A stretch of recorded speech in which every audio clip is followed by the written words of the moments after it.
อีน้อยแลบลีนน้ำเด้อแลบลีนโจกกินใส่นั่น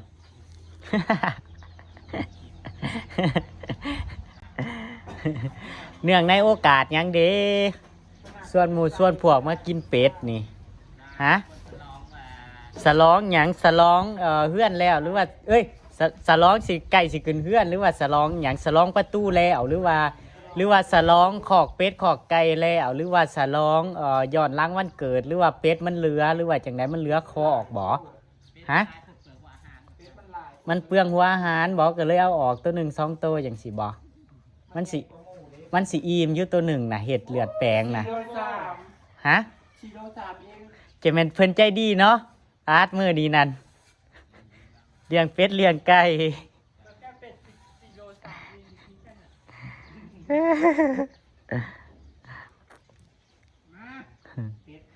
สวัสดีจ้า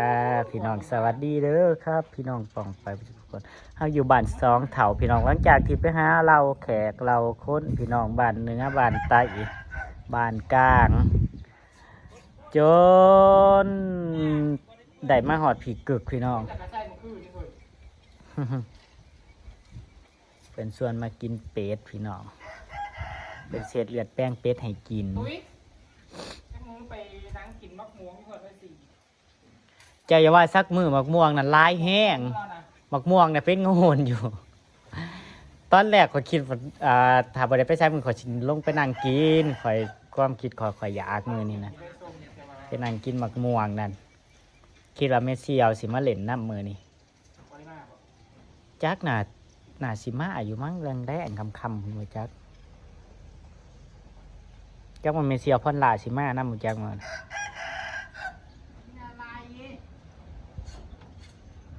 ให้จุเพิ่นลกก่อนพี่ดอก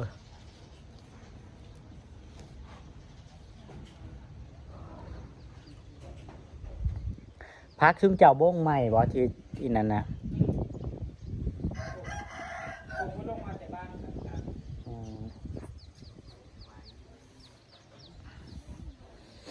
หมักถั่วกะลายเลยเนาะดกแห้งหมักถั่วนะมือนี่ผัดล้มแม่ซุ่มเจ้าล้มแห้งมือนี่ล้มแห้งอะไรถ้าเราไม่ยิงสีไม้อะผ้าต่างมาปุ๊บนะโอ้มันสีใบใหม่น้ำต้นกาห้าวเปลืองนะมาปุ๊บก็ไวเจ้าบ่เด้อเจ้าตั้งบ่ได้ฮู้ยังบ่มีเสี่ยวเล่นโทรศัพท์เจ้าก็บ่ฮู้ว่ามักเสี่ยงมันตายน่ะฮะเขาอันทั่วบ้านทั่วเมืองว่ามักเสี่ยงมันตายนั่นบ่ได้ฮู้บ่ได้ยินแต่บ่ได้ยินแต่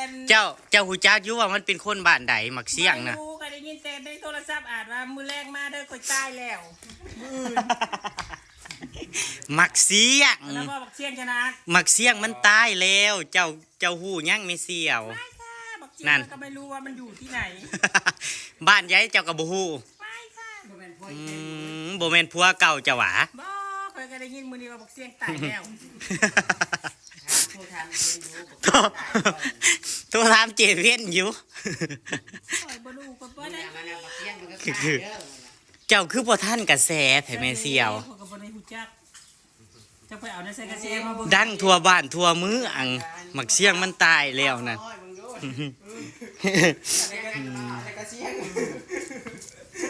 สามีแล้วหรอบ่เสียงไปเกิดมูโย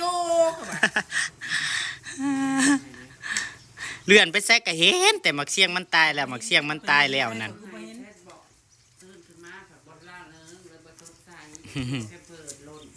เด้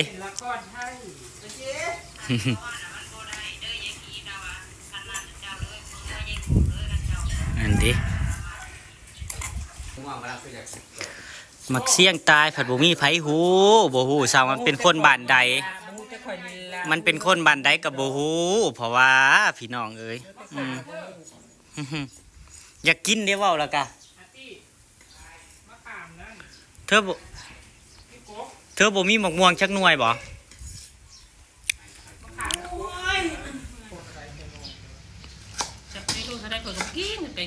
ขนาดห่านก็ยังโตละ1,500 1,800แล้วแต่ตัวหน่อยตัวใหญ่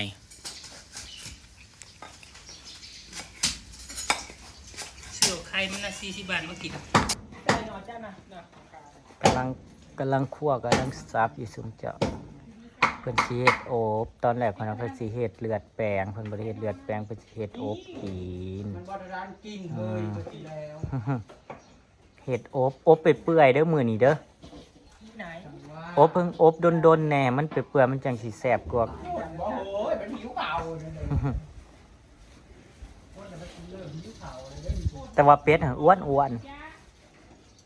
เป็นเจ้าของ 4 โลปลายพุ่น ของมันพาอ้วน เขานั่นเลี้ยงหยังจะแม่นคือผู้เจ้าได้เลี้ยงเป็ดก็อ้วนคือผู้เจ้า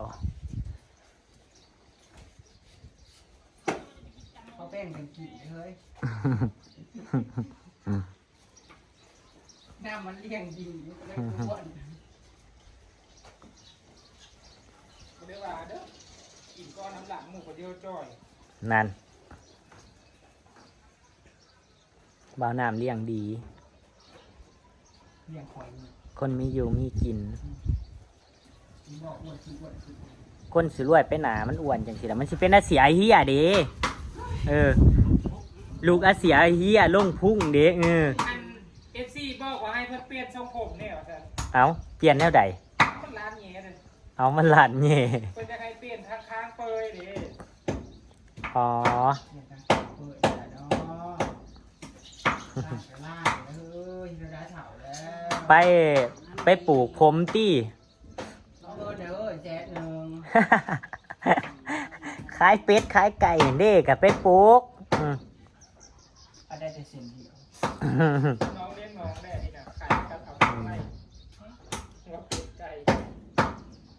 กำไรอยู่ที่ความสุขเหรอเธอ อบเสของดีเด้อ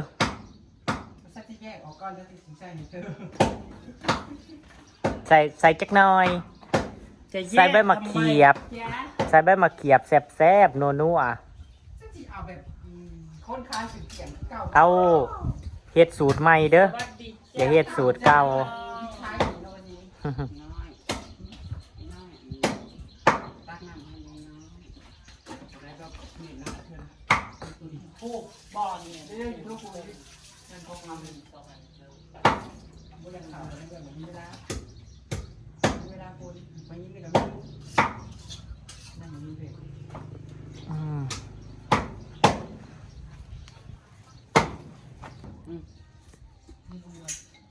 แนมมึงเนื้อมันในกระซ้ำติเฮ็ดเลย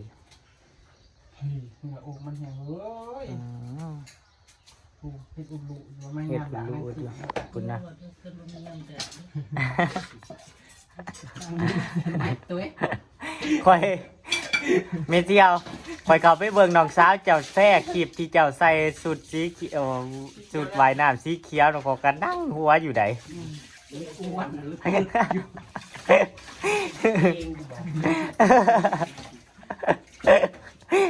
เบิ่งข้างหล่างแห้ง ตายเนี่ยทางยีนาไต่ไก่ตัวนี้มันยีนาไต่ไก่นั่นนี่แล้วยังซาละฮีน้องยังไว้อาติมาเกี่ยวอันนี้นะ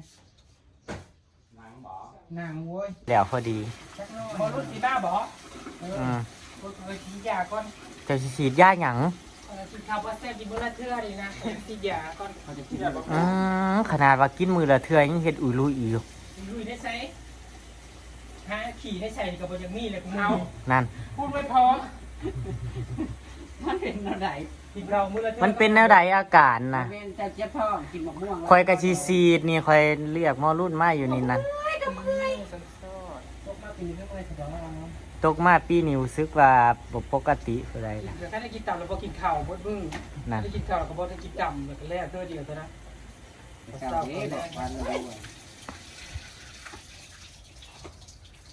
เจ้าก็เมื่อยเป็นเนาะ มันต้องตีขนาดนั้น บ่หอยใส่ตำบ่หอมแน่ใส่ใบมะเขียบ ใส่ของดีอยู่ เนี่ยของอยู่บน ส่วนนั้นนี่สิย่างบ่ ครับสียาง บีทาหัวทาบี ใช่ปะใช่สิอาจจะอยู่หัวหอยใส่จำไม่ใช่ว่าอยู่ในใส่นั่นอ๋อบ่เห็นเราก็ ใครจะเป็นคนต อ๋อไม่เส้นเนื้อติด ำใครจะเป็นคนต เนื้อเดียวนึงพูดจำบอกจังว่าอาจีจะจำดูบอกว่า ำเจแม่นงามคักชุมเพิ่นนะนี่นะมันห่อหัวดีคักเลยจะมาหอมแท้ละ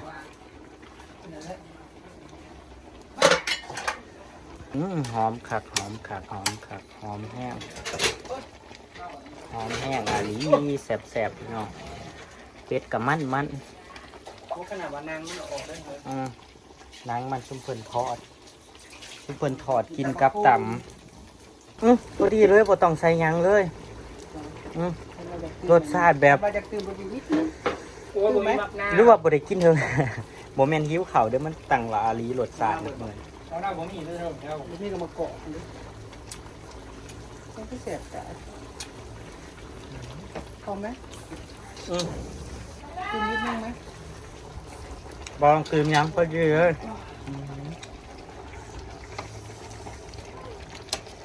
ก็ยังหาย แสบปลาลำปลาเรือ ก็ มาบวกกับเป็ดมันเด้ถ้าแม่นว่าใส่ของดีแห่งสิแซ่บกว่านี้ ชุ่มเจ้าเอ้ยมาเด้อใครอยากกระตามมาเด้อบ้านสองเถา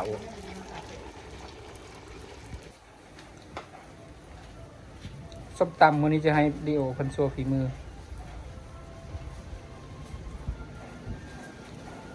เอาเผ็ดเอาเด็ด เพชรบ่ได้ อ่อนดิสุด ไปเลย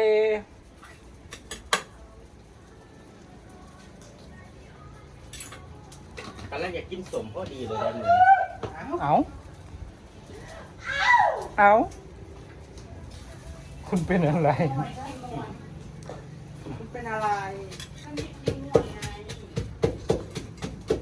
จะมาห้ามใส่กัน2 โมงแล้วนะ 2 โมงเลยสิ2 โมงยังไม่ทันว่ากินข้าวเที่ยงสั่งมากินข้าว ข้าวเสาเอาไปกินอยุ่งเงินดอง มันโมเมนต์ข้าวเที่ยงนะ ไปสิสมอง ข้าวแรก ใช่มันมีทำไมไม่เอานะว่าจะแจ้งพี่น้องเปิดที่ตักเลยตักไม่ตักเลยดีทานประเดกมาก สุดน่าจะสุดเลยนะสุด ตุยมาเกาะอยู่แน่นะเอาเบิ่งเถอะนะ ใช่ ในอูนะในอูนะ หมักหน้าบ่มีวะ โบห้องตลาดบ่ทัน เฮ้ยจุดจีเบิร์ดคืออ่ะ ใครมากอกเอา ยาอ้าวยาไม่ง่าย เงียวเงียว อย่างนี้ค่อยเข้าแล้วมันคือเป็นใหญ่คัดดอกลิ้นดอกโพสว้าวมันโพสค่ะตามอีกแล้วจ้า เอามันบอยทาย0.5 ว่าในกระซาลอยต่ำกับปิ่งเป็ดอังว่าจะจับไปคุณหมอพ่อนเด้เอาไปเล่า เป็นเหล้า ก็เลยโง่ลงมา คือว่าเป็นสีแว่เธอแล้วเพื่อนจะยิ้วข่าว ว่าสิไปกินเฟอเบาเจ๋เหมือนว่านี่นะ มันบ่เปิดสมบ่ ถ้ายังคาอยู่บ่แล้วก็ไปกินอันนี้นะอันนี้แต่ว้าวบ้านสวรรค์เสร็จแล้วเนาะสวยนะ งามแห้งเนาะ ล้างมาเนาะ ล้างตึงอยู่ เขาก็ค่อยงาเลยเนาะจะไม่ได้ไปจากตำ โอ้ยเรามันตำนี่เราไม่เอาปูงามเลย แล้วบ่ได้เอาคืนอีกเดี๋ยวมันก็ไม่แต่ปูพื้นบ่แต่นั้นก็ได้ล่ะคักกะลีลังใหญ่เนาะ มอนอีก นับเป็นอย่าง เจ้าย่านอย่าง จัว เป็นบ้าบ่ สันขี เขา ติ ก็ ดต่อ คักเลยเราลังมาเนาะ เติมเป็นด้วยก่อน งาดีได้เนาะนั่งมาตรฐานดี เราต้องทาประเดกเข้มน้ งานเลย เขาต้องผ่าบ่ ำเออ ขาอะไรมัน อันนี้มันนัวแบบนัวโคตร ไปกินว่าจะมีมาเทศติดตัวต้ม มันขาดนะเป็นน้ำ น้ำเปล่าใส่อัน แต่ไม่ยังขัน เอา สมาเมนตะแดก เอกอัครราชทูตมึกไว้นะ โอ้ยกินหอยหัวคอแล้วแท้กินจอมโมดำๆอ้าวข้าวอยากเบิร์ด นั่นคือไปเหิมแต่ละ ไม่ใช่ประเด็กดาวทางเอากินแล้ว โอ้ยมันถ่าย 0.5บ่ได้มันบอก เป็ดสุกแล้วโอ้ ปลาเขาให้ปู ใส่ของดีบ่ อ่ะโคตรจังที่ผมบอก เปื่อยแล้วใช่ไหม ต่อ อร่อย เอ้าใส่แล้วประแดก เห็นจังงานกัจกะต่อแต่ว่ากว่าจะหา เบาะนึกว่าผู้บ่าวแซวมีว่าบักน้อยๆมาแซว ระวัง ข่า โม ว เมนต์ไปตามอันบักเสี้ยงตายแล้วบ่เลย บักเสียงเป็นไผ่พี่น้องบักเสียงมันเป็นไผ่ผัวอีเพ้นน่ะบ่มันว่าบักเสียงบ่ทันตายเด้อสู้อีเพ้นว่ามันยังอันยงอยู่ เอาพัวใหม่กันแล้ว สักค่ะ ตามอีกแล้วหรอ เส้นหน่อยเส้นลาย ตำหาจับเห็นหนักแล้วเนี่ยจับ เอาว่าตั้มตัวหอยนี่เป็นอย่างมันเป็นตะเสียบเนาะบไดโลกเห็ดตั้มตัวหอยเนาะ ตำหอยเป็นหน่วยคือซะพอนน่ะเด้มาหอย นี่ไงหอยหนากินกระโดออก เอาใส่เส้นน่ะไหมเฮ้ย เอากำลังแสบ บ่ได้ซื้อก็อยากถือปลาสิกินหมดบ่เฮ้ย เบิร์ ใส่ ด เบิร์ดโลด มา เกิมเจ้าพ่อบ่กันนั่นเลย ไปค่ะ บ่ว่าแซ่บตัวทิ่มใส่นี่แหละประแดกบ่พอเฮ้ยข่อยว่า จะซื้อเนี่ยกันว่าจะครึ่งเล็กมา ฉันน่ะปรากฏว่าฟันไก่บ่วะฉันฟันหรือว่าฉันเบิ่งคลิปไก่ตีกันบ่คือว่าไก่มันตัวบักน้อยนึงได้ เราจะตุ๋นไว้เนาะตื่นน้ำเราจะตุ๋นไว้ โอเค น้ำก้นน้ำมันนะโอกาสสู่ชีวิตนี้เรา ประธานที่ทางหลังจะเด้อ โกกแต่จ้าโอ้น้ำต้นล่างหายกดน้ำมาให้นี่ เด้อ น้ำต้นล่างหายเอ้ยดีๆมันจะมาล่างโคกยูข้าแล้ว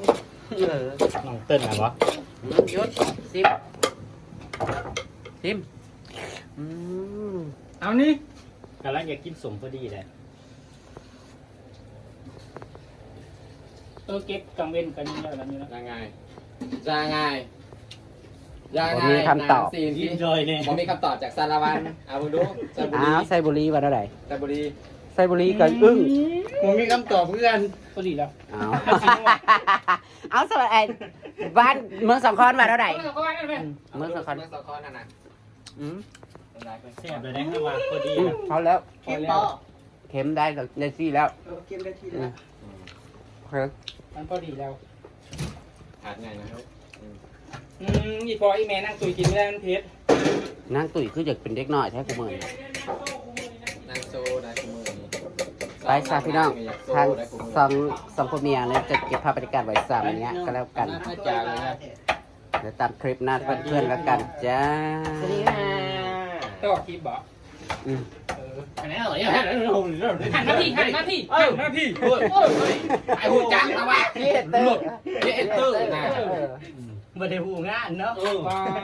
เลยจะกินเบิร์ด ปาดห้ามปาด พี่น้องเรากินเบิร์ดเลยเนี่ย